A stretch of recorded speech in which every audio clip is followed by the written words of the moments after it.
d'arriver donc il y a quelques minutes dans ce bureau. Donc c'est le bureau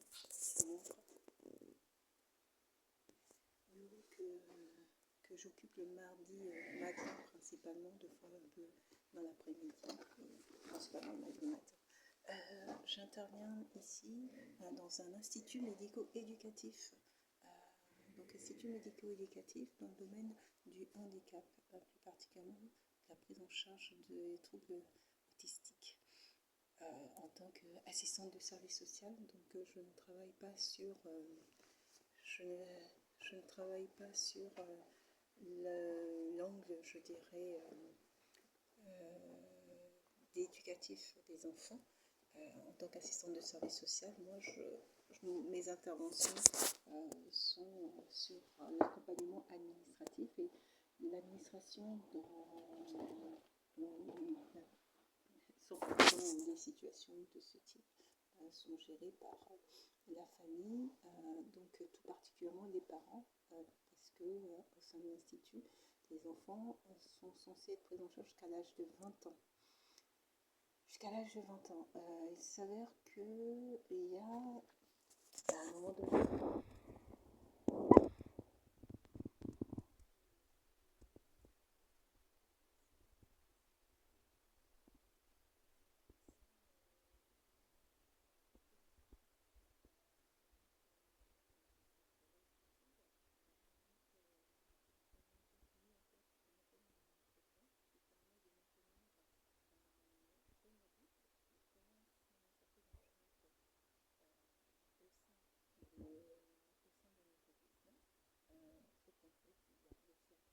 le financeur n'est plus le même.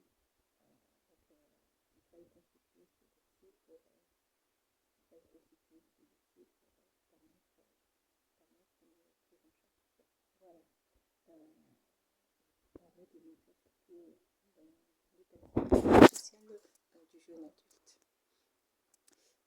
Pour ceux qui sont en internat, il y a aussi à penser la prise en charge de l'internat, et la prise en charge de l'internat aussi nécessite de solliciter, là en l'occurrence, l'aide sociale départementale aussi pour une prise en charge, aussi des frais d'internat.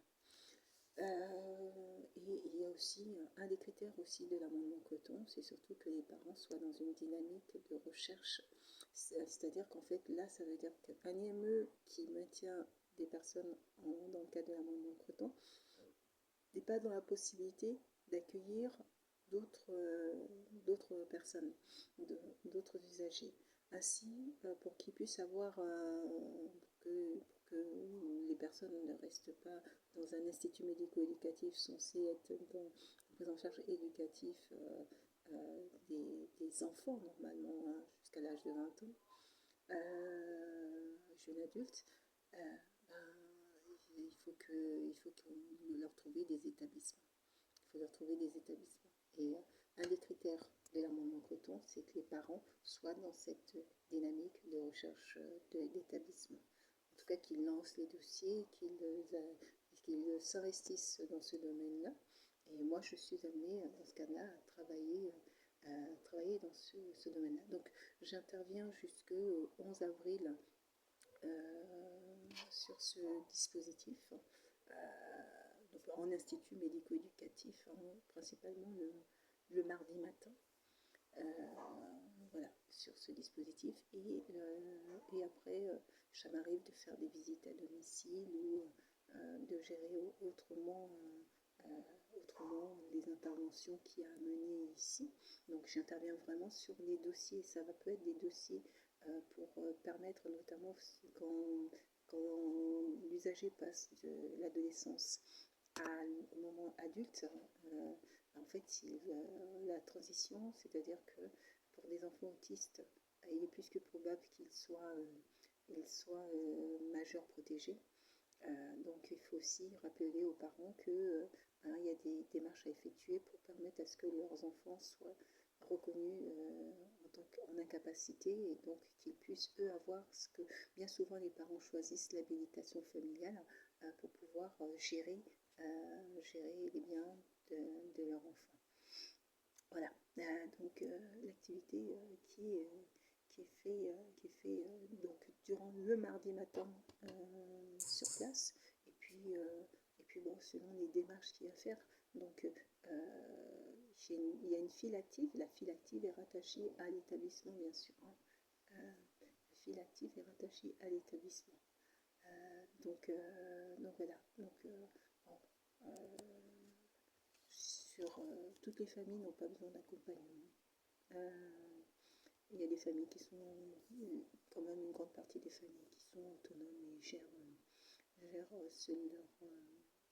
puis il y en a d'autres qui ont besoin un petit peu seulement de conseils et puis ils font tout seuls.